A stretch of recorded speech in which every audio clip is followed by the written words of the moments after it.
Just about everywhere, simply getting the news is getting harder. The nonprofit democracy advocate Freedom House saying media freedom is on the decline worldwide.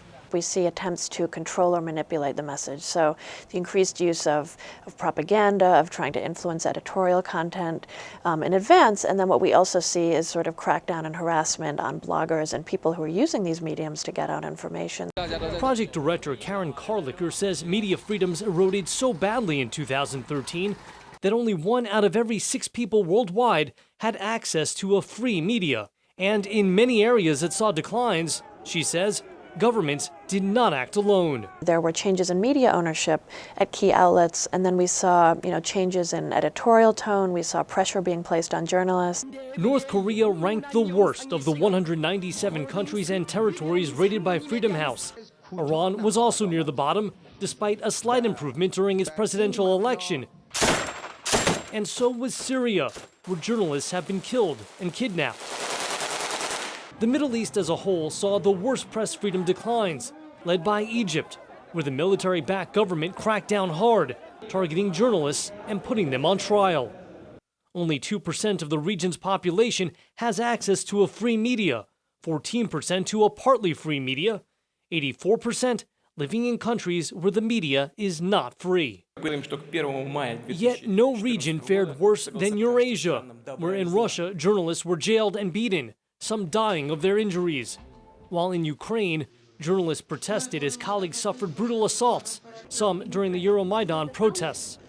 According to Freedom House, not a single person in Eurasia, outside of Western Europe, lives in a country with a free media, 3% of the region's population having access to partly free media, while 97% live in countries rated as not free.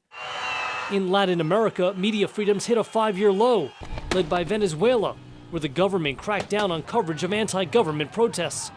Freedom House saying only 2% of Latin Americans live in countries with a free media, 67% in countries rated as partly free, and 31% in countries rated not free. Even countries with a history of media freedom saw those freedoms erode, including the United States.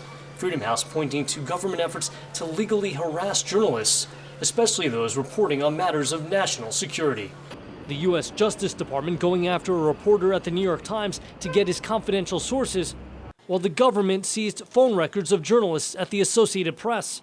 It's a worrisome trend for the Poynter Institute's Kelly McBride, speaking to VOA via Skype. News consumers are going to be more easily deceived and more confused about the truth. And we're already seeing that. The end result, she says, is a media environment that puts the pressure on the audience to determine what's really legitimate. Jeff Seldin, VOA News, Washington.